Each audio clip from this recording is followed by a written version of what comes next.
Buenas tardes.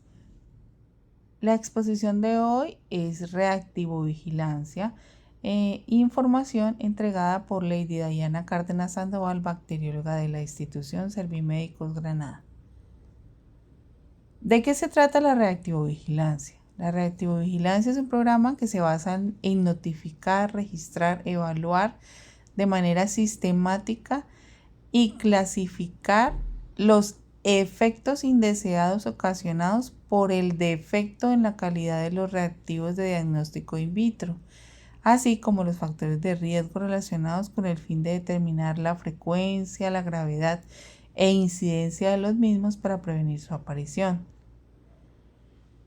El programa de reactivovigilancia debe de identificar y clasificar el efecto indeseado ocasionado por algún tipo de defecto en el reactivo, así como la caracterización de los factores de riesgo que pueden estar relacionados con esto, y permite determinar la frecuencia, la gravedad e incidencia de la aparición de los problemas relacionados con estos reactivos, para prevenir la aparición de estos mediante la notificación, el registro y la evaluación de estos problemas.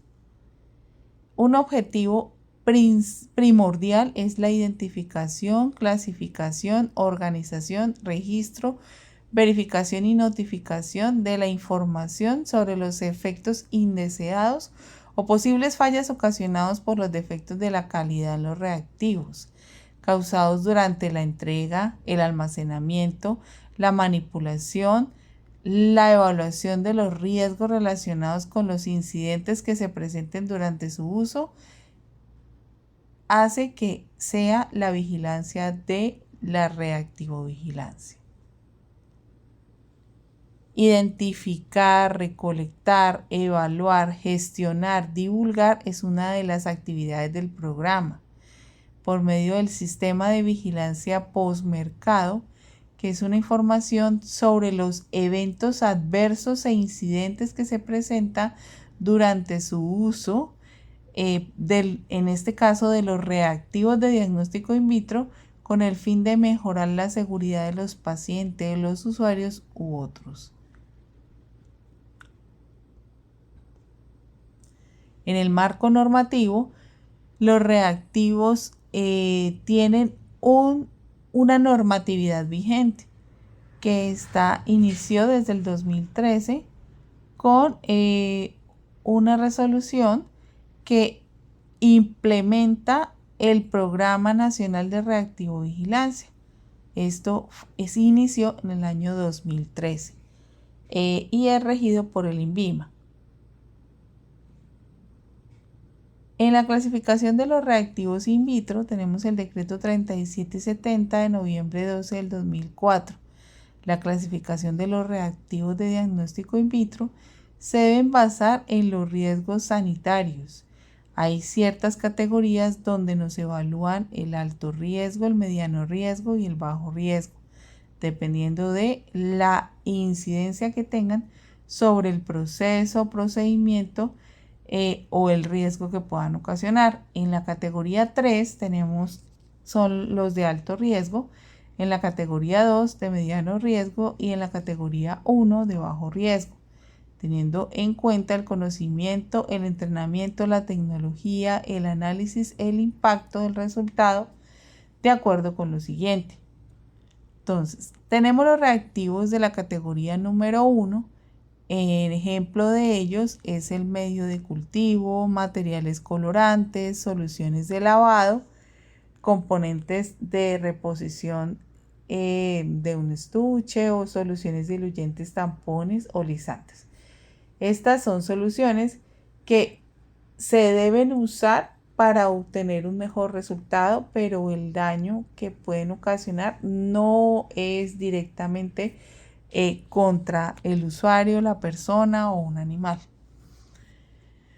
En la categoría 2 de mediano riesgo incluyen los reactivos de diagnóstico in vitro que estén relacionados con las siguientes áreas: biología molecular, hematología, coagulación, pruebas de autodiagnóstico y autocontrol, inmunología, gases sanguíneos, microbiología, uroanálisis, coproparasitología, entre otras. Esto debido a que los de mediano riesgo son los reactivos que pueden participar en el resultado de una prueba.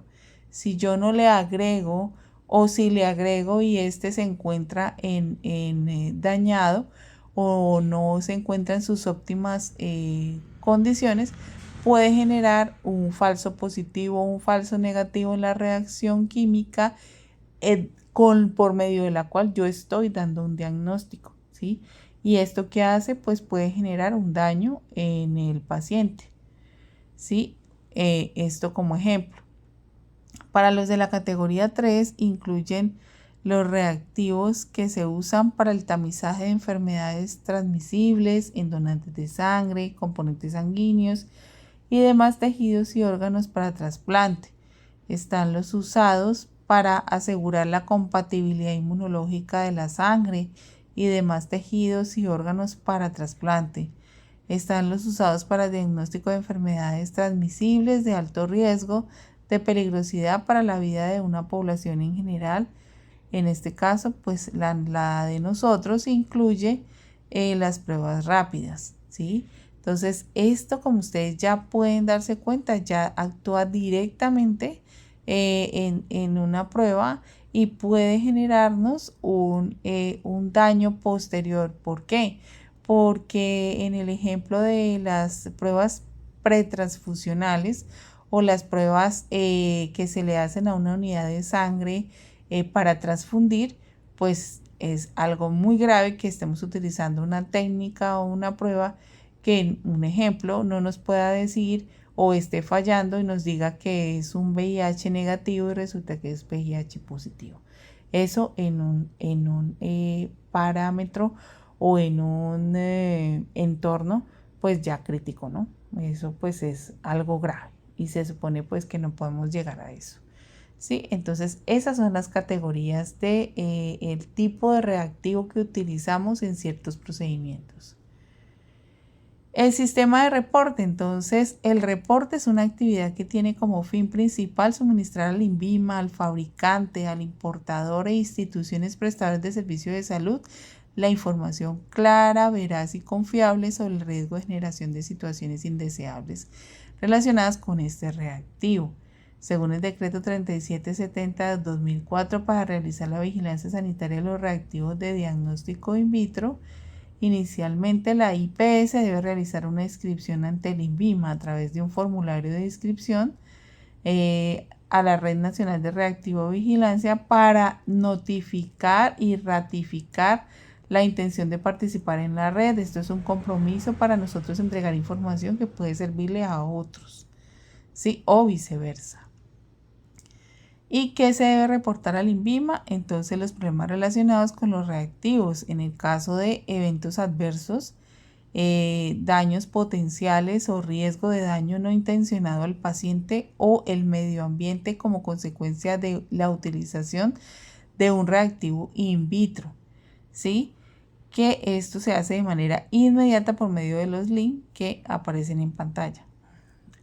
El incidente es un potencial daño no intencionado al usuario, paciente o al medio ambiente que podría ocurrir como consecuencia de la utilización de un reactivo de diagnóstico in vitro, efecto no deseado y no esperado que se presenta tras la utilización de un reactivo de diagnóstico in vitro que puede llevar a falsos positivos o negativos y nos puedan generar un resultado inadecuado.